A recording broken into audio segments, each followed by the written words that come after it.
Muito bom dia, senhor presidente. Muito obrigado pela oportunidade que me é dada de receber-me novamente nessa comissão. Eu que estive aqui em agosto de 2010, então a caminho da Austrália, onde já estou agora há quase 5 anos.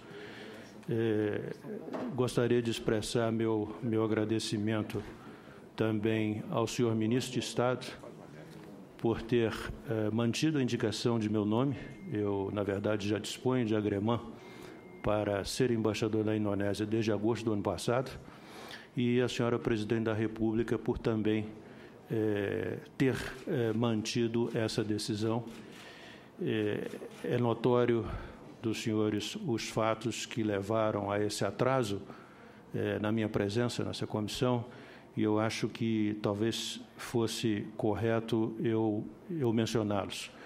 Não gostaria também de estender um reconhecimento aos amigos e colegas de Itamaraty aqui presente, e aí indicaria primeiro, como representante deles, o embaixador Pedro Bório, mas está aqui um dos mais relevantes subsecretários dessa administração.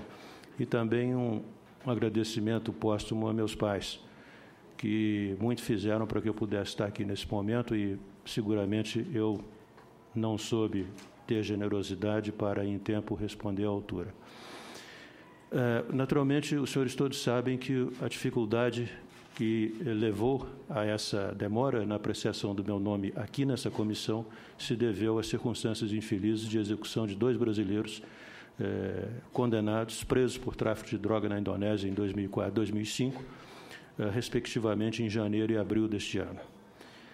Estando no Itamaraty há 41 anos, e cada um de nós é consciente de que nossas funções cada vez mais hoje, além de representar, negociar e informar, implicam muito proteger, e tendo talvez algo em torno de 3 milhões de brasileiros vivendo no exterior, o apelo pela proteção do brasileiro é cada vez maior, e isso não cessará.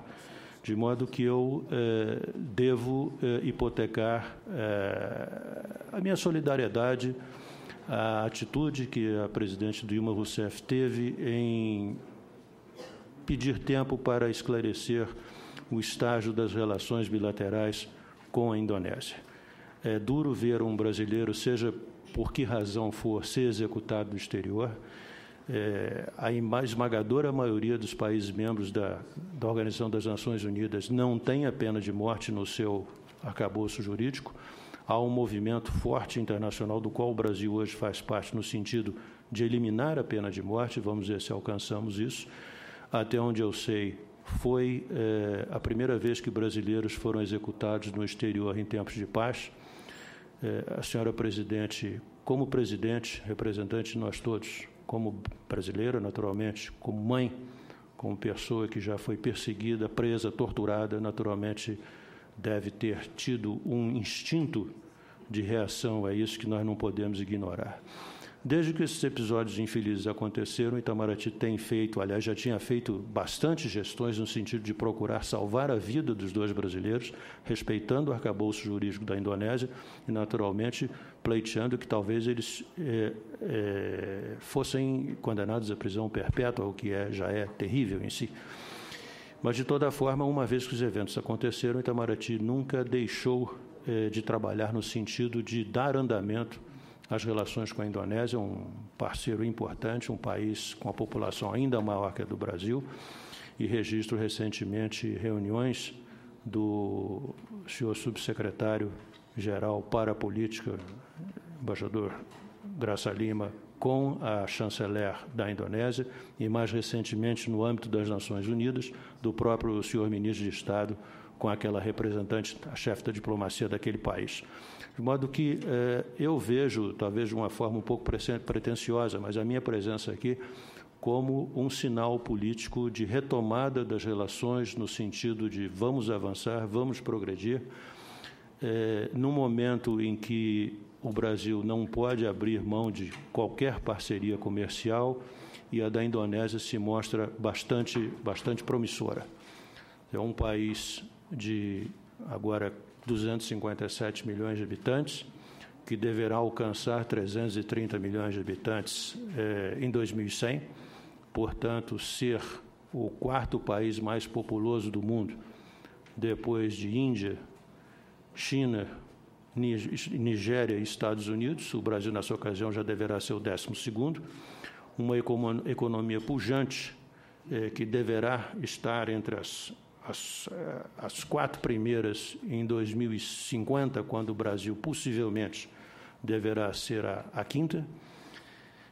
O maior país muçulmano do mundo, com 88% da sua população abraçando essa religião, que significa em torno de 117 milhões de habitantes. Uma pauta comercial diversificada com o Brasil, um movimento comercial de 4 bilhões de dólares nos 2 sentidos. Eu que estou servindo na Austrália, o comércio da Austrália com o Brasil é a metade desse. E há 10 anos atrás, o comércio da Indonésia com o Brasil era de apenas 750 milhões de dólares, de modo que houve um crescimento efetivo.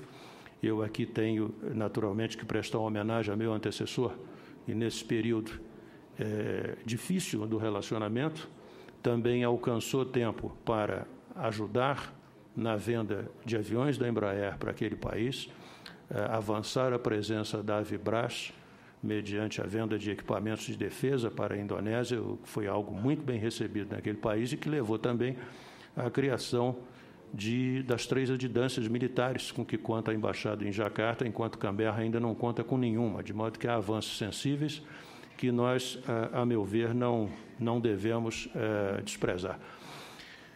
Se o Brasil hoje é a 4ª maior democracia do mundo, a Indonésia é a 3ª. Mas é um país de democracia ainda muito jovem, muito frágil, está apenas no seu 7º presidente, desde a independência em 1945, uma vez que houve presença autocrática, por assim dizer, presença militar forte no governo durante quase 50 anos. É uma democracia que praticamente se inicia no século XXI, isso explicado pelo enorme esforço das Forças Armadas indonésias em conseguir fazer o país se libertar do colonizador holandês. Na verdade, há uma curiosidade nesse ponto. A Indonésia celebrou sua independência em 17 de agosto de 45, quando ainda sob domínio japonês, mas a Holanda somente aceitou esse movimento, essa evolução no país a partir de 49, depois de duríssimas negociações e mediante efetivo envolvimento do exército indonésio. Do ponto de vista bilateral, relações começaram formalmente em 1953. Desde 2008 dispomos de uma parceria estratégica. A Indonésia, como o Brasil, é seletivo nessa questão de celebrar parcerias estratégicas com outros países. Gostaria também, acho que é de justiça, mencionar que aproximadamente 2 anos atrás, a senadora Graziotin, do Amazonas, tomou a iniciativa de apresentar um projeto de criação de grupo parlamentar Brasil-Indonésia. É verdade que nós tivemos, nos últimos 5 anos, quantidades consideráveis de visitas de parlamentares indonésios ao Brasil.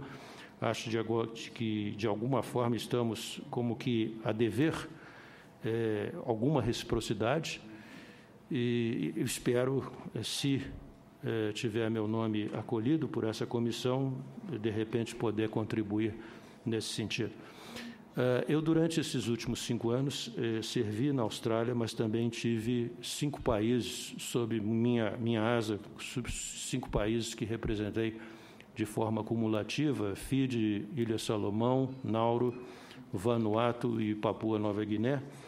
Naturalmente, estaria também disponível para, não apenas sobre a Indonésia, alguma curiosidade que os senhores parlamentares tenham com relação à minha experiência mais recente, eu estaria disponível para comentar. Senhor presidente, talvez eu já tenha até me estendido um pouco, não sei se, hora de perguntas e respostas, despertasse alguma curiosidade. Agradeço imensamente a presença do amigo e mentor, eterno ministro Edson Lobão, com quem eu tive a honra de trabalhar de 2008 a 2010, antes de ir para a Austrália. senador Fernando Bezerra Coelho, que eu tive, foi o único ministro, o ministro da Integração, que eu tive o privilégio de receber em Canberra, personalidades que, enfim, de quem gostei muito e aprendi muito, particularmente o ministro Edson Lobão, agora na ausência do meu pai, a partir de abril deste ano, tem sido meu pai. Muito obrigado. Eu passo a palavra agora à senhora embaixadora, que foi indicada para representar o Brasil no Sri Lanka. Muitíssimo obrigada, senhor presidente. Excelentíssimos senhores senadores, excelências, senhoras e senhores, sinto-me honrada por estar hoje presente na Comissão de Relações Exteriores e Defesa do Senado Federal.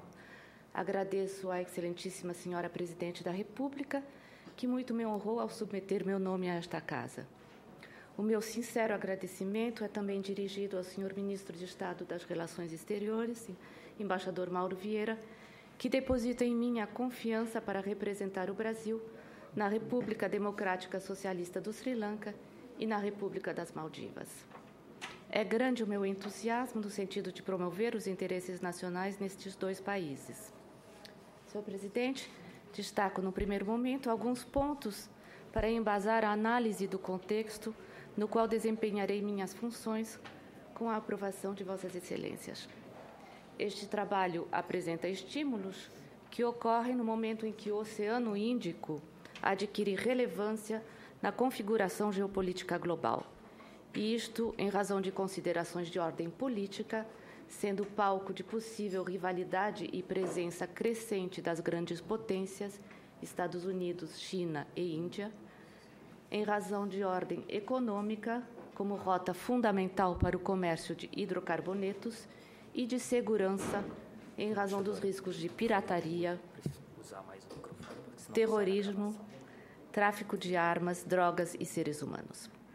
A posição geográfica do Sri Lanka, no centro das principais rotas marítimas de comércio, que ligam o Oriente Médio à África e à Ásia Meridional, à China e ao Pacífico, definiu a história de influências e ocupações estrangeiras que vivenciou, imprimindo marcas profundas na construção de sua sociedade. Esta ilha ao sul da Índia serviu de entreposto a comerciantes gregos, romanos, persas, árabes, chineses e europeus. A era das grandes navegações, a partir do século XVI, deu início à sua colonização por potências europeias em busca de especiarias e de outras matérias-primas. Os portugueses ocupam a ilha de 1505 a 1658, dando-lhe o nome de Ceilão. Os holandeses de 1640 a 1796 e os britânicos entre 1802 e 1948. Estas influências e ocupações estrangeiras contribuíram para a formação de uma sociedade multiétnica, multirreligiosa, multilinguística e multicultural, características que têm implicações sobre o quadro interno, marcado por tensões étnico-religiosas. Em 1948, no momento de sua independência, o então Ceilão apresenta na superfície a face de uma sociedade democrática e próspera. Era visto como um estado promissor, comparado a Singapura por estarem os dois nas rotas de comércio. Os ventos da fortuna sopraram em direções contrárias e o país ficou entranhado em insurgências e lutas internas que opuseram a maioria singalesa, budista, 75% da população, à minoria tâmil, hinduísta, 15% da população. Hoje a população total é de 21 milhões de pessoas. Formam-se movimentos tâmils organizados que passam a lutar pelo reconhecimento de uma nação tâmil e pela criação de um Estado tâmil independente ao norte e a leste da ilha. Entre os movimentos separatistas, consolida-se a partir de 1976 o grupo armado Tigres da Libertação do Tamil Eelam, colocados na lista das organizações terroristas por vários países. Estas lutas internas culminam em uma guerra civil que opôs as Forças Armadas aos Tigres Tamils, de 1983 a 2009, vitimando mais de 100 mil pessoas. As denúncias de violações de direitos humanos e do direito humanitário principalmente nas últimas fases do conflito, levaram à convocação de sessão especial do Conselho de Direitos Humanos da ONU, ainda em maio de 2009. 26 anos de guerra civil legaram vários desafios ao Sri Lanka, como a necessidade de reconstruir infraestruturas, de reintegrar à sociedade milhares de ex-combatentes, inclusive crianças, e de solucionar a questão dos deslocados internos, então estimados em mais de 300 mil pessoas. Ao final do conflito, o governo brasileiro realiza 2 doações para apoio a famílias deslocadas através do Alto Comissariado das Nações Unidas para Refugiados. Estes gestos repercutem de forma muito positiva junto ao governo do Sri Lanka e nos meios de comunicação do país. O conflito, obviamente, gerou distorções, no entanto, não provocou o colapso do Estado ou de suas instituições. Registrou-se crescimento econômico e avanços em certas áreas de alcance dos Objetivos de Desenvolvimento do Milênio, em particular saúde e educação, embora com marcadas desigualdades regionais. Desde o fim da guerra, o país apresenta um quadro de crescimento acelerado, impulsionado por demanda interna e por importantes gastos em infraestrutura, nas áreas de portos, aeroportos, energia e plataformas digitais. Com um PIB de 80 bilhões, que cresce a taxas entre 6% e 8%, o Sri Lanka deverá alcançar, no final deste ano, o patamar de país de renda média. O turismo desenvolve-se de maneira rápida como vertente de crescimento, inclusive com investimentos estrangeiros. 6 anos apenas após o fim da Guerra Civil, o Banco Mundial aponta para o crescimento robusto da economia singalesa, que se abre a investimentos estrangeiros. As eleições presidenciais de janeiro último trouxeram uma mudança de governo e um importante ponto de inflexão no quadro singalês. No intuito de restabelecer a credibilidade do país, o novo presidente Maithripala Sirisena anuncia uma mudança de cultura política. Compromete-se com a reconciliação nacional e a criação de mecanismos internos de justiça de transição, em contraste com seu predecessor. A reação da comunidade internacional a este novo engajamento traduz-se por um voto de confiança evidenciado pelo número de visitas de autoridades estrangeiras que o país registra desde janeiro, entre as quais eu citaria a visita do Papa Francisco, a visita do secretário de Estado norte-americano John Kerry e a visita do primeiro-ministro da Índia, Narendra Modi. Nota-se uma nova percepção de parte das grandes potências do papel do Sri Lanka na ordem emergente no Oceano Índico. A China, que investe 26 bilhões de dólares no país, confere uma importância particular às suas relações com Colombo, que está na rota de suas fontes de suprimento de energia no Oriente Médio e de seu comércio com regiões que se desenvolvem rapidamente na África e na Ásia Central. O Sri Lanka localiza-se no mapa da nova rota marítima da seda, ou o que analistas também chamam de colar de pérolas no Oceano Índico. Poderei voltar a este tema mais tarde. Para a Índia, o Sri Lanka é vizinho estratégico, inclusive devido ao fator étnico tâmil. Para os Estados Unidos, o Sri Lanka adquire importância acentuada desde o anúncio pelo presidente Barack Obama de uma reorientação estratégica em relação à Ásia. Cabe lembrar que os Estados Unidos têm aumentado sua capacidade naval no Oceano Índico, onde mantém sua importante quinta armada com base em Diego Garcia. Para Washington, trata-se de garantir a supremacia naval e econômica numa região onde cresce a presença chinesa. Este constitui, senhor presidente, o pano de fundo no qual se desenvolvem as relações do Brasil com o Sri Lanka, as quais tomaram um novo impulso com a reabertura da embaixada em Colombo em 2008. O diálogo político-diplomático foi elevado a novo patamar a partir das visitas ao Brasil dos chanceleres singaleses Bogolá Gama e Peiris, em 2008 e 2013, e a visita do ministro Antônio Patriota a Colombo, em 2011.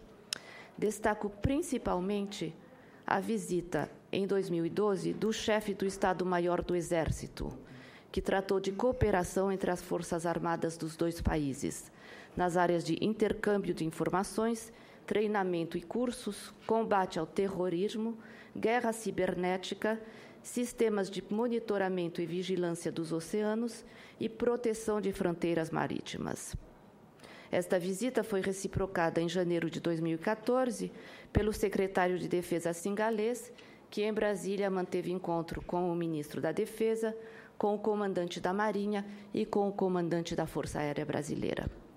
Foram discutidas possibilidades concretas de cooperação técnico-industrial e acertada a visita de missão singalesa à ENGEPROM, tema ao qual me dedicarei ao chegar ao posto, caso vir a ser aprovada por esta comissão.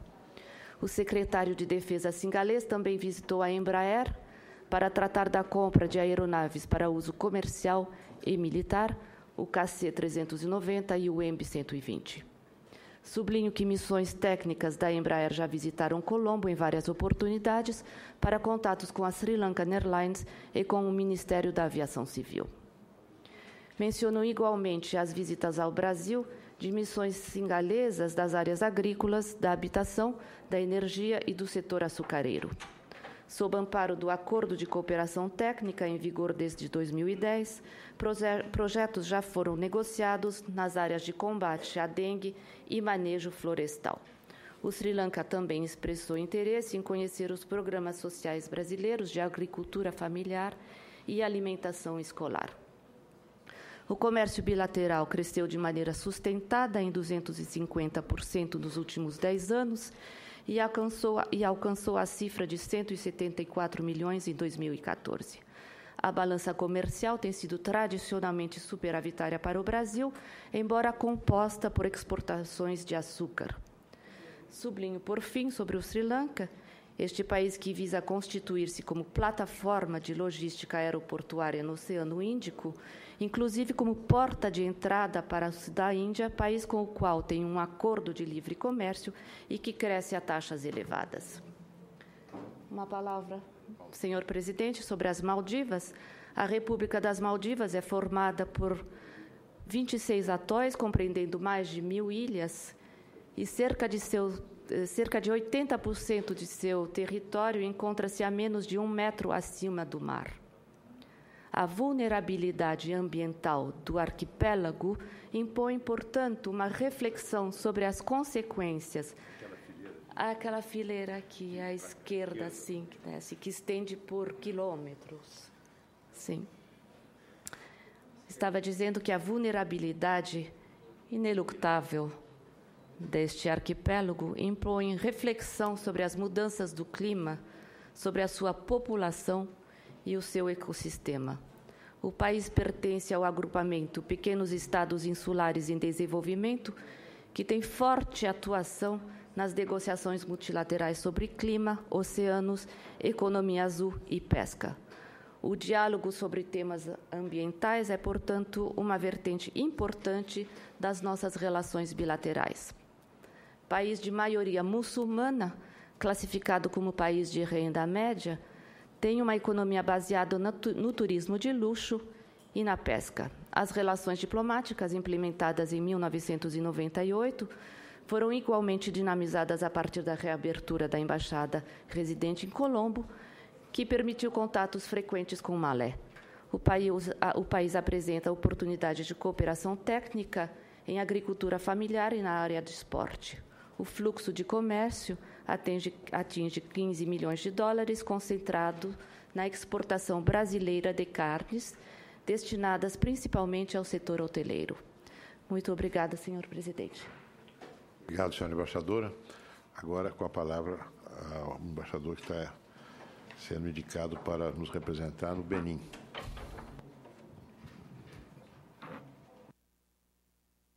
Obrigado, senhor presidente.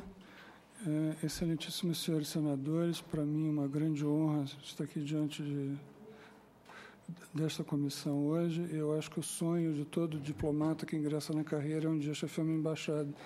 E, por isso, eu sou muito grato pelo voto de confiança que me foi dado pela presidenta Dilma Rousseff e pelo embaixador Mauro Vieira, com quem eu tive o prazer de trabalhar na Embaixada em Washington. Como os senhores sabem, o Benin é um país da costa atlântica africana. Ele tem uma área aproximadamente equivalente aos estados de Pernambuco ou de Santa Catarina aqui no Brasil, ou numa comparação internacional, Cuba, uma população estimada em 10 milhões de habitantes. Eu não vou aborrecê-los com estatísticas, basta dizer que é um país de baixa renda, com indicadores socioeconômicos compatíveis. Tá? É um país, como muitos países africanos, é um país que tem um complexo étnico bastante acentuado. Contam-se com cerca de 40 etnias que professam o cristianismo, o islamismo e as religiões tradicionais, e a tradição no Benin tem sido do convívio harmonioso entre os grupos étnicos e as confissões religiosas. O país se tornou independente da França em 1960 com o nome de Dahomey, assumindo o nome atual em 1975. O período que se seguiu à independência foi bastante tumultuado, com seguidos golpes de Estado. Em 1972, foi instituído um regime unipartidário de viés marxista, e com o fim da União Soviética em 1990, o país passou por um processo de redemocratização que é muitas vezes apontado como exemplar.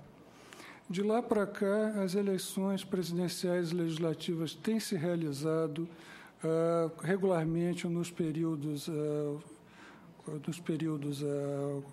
supostos. A transição de poder tem se dado de maneira tranquila, e agora, no começo de 2016, vão ocorrer novas eleições presidenciais, e o atual mandatário, o presidente Tomás Boniai, como ele está concluindo seu segundo mandato, ele já não poderá concorrer. A economia do Benin é baseada na agricultura e no comércio de reexportação.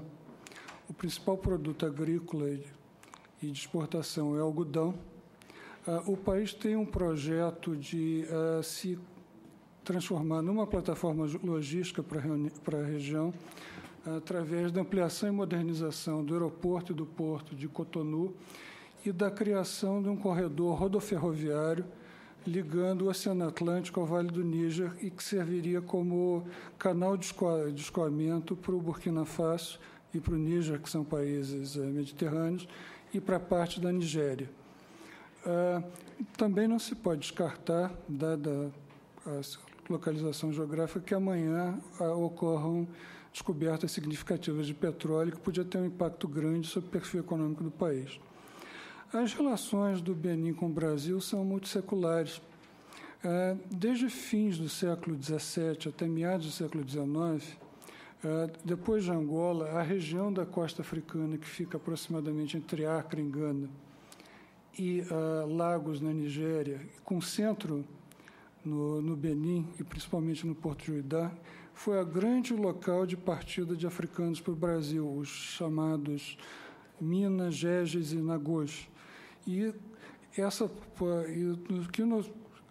Muitos brasileiros têm antepassados que são originários do que hoje em dia é o Benin, e que também trouxeram uma contribuição significativa para a formação da nossa cultura. No sentido oposto, existe no Benin a comunidade dos brasileiros do Benin, ou agudais, que são os descendentes de comerciantes brasileiros que se estabeleceram nessa região no século XIX e de escravos retornados ao Brasil, que trouxeram com eles já voltaram do Brasil imbuídos da cultura brasileira. Eles se constituem, como um dos vários grupos que compõem a pluralidade étnica do Benin. Existem muitas pessoas com sobrenomes como Souza, Silva, Paraíso, Santos, inclusive a primeira-dama do Benin, que é Souza, tá? E cultivam essa ligação com o Brasil. De acordo com o professor Milton Guran, que fez vários estudos sobre os agudais, essa comunidade constituiria pelo menos 5% da população total do país, que hoje representaria como 500 mil pessoas. O líder, tradicional da comunidade tem o título de Xaxá, que é um título nobiliárquico do antigo Reino do Dahomey, que foi conferido pela primeira vez em 1821 a Francisco Félix de Souza, um comerciante baiano que se instalou no porto de Uidá. Hoje em dia, o título tem um caráter simbólico, mas é exercido pelo 8º Xaxá. Ademais disso, quer dizer, uma bibliografia interessante sobre esse assunto. Isso é interessantíssimo. Pudesse até indicar depois. Eu teria o prazer de transmitir à assessoria de Vossa Excelência.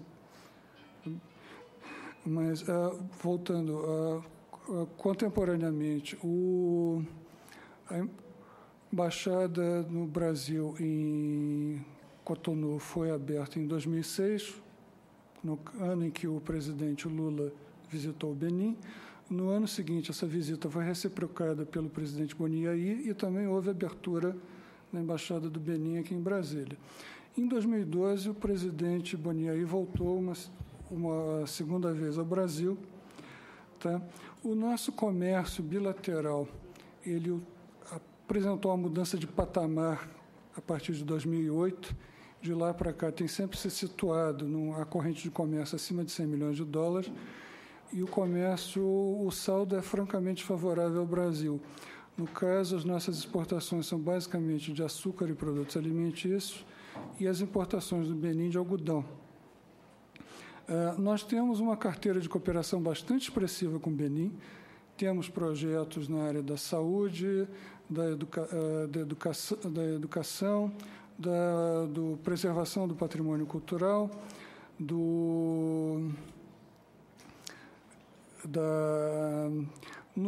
na cooperação da portuária.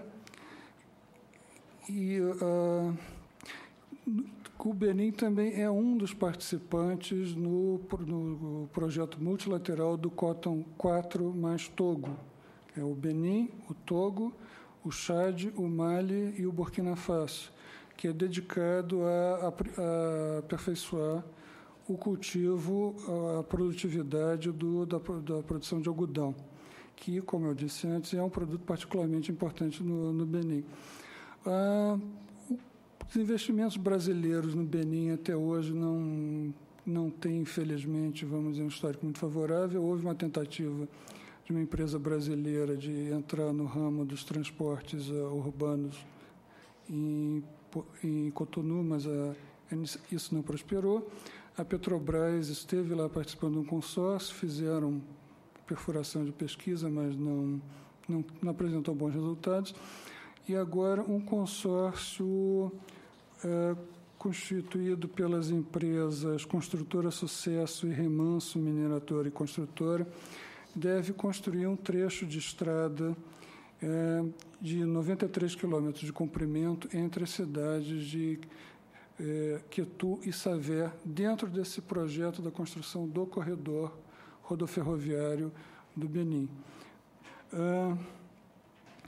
A comunidade de cidadãos brasileiros no Benin é pequena, são cerca de 2 dezenas de pessoas, o que, se me for dada a oportunidade, eu espero conhecê-los praticamente todos.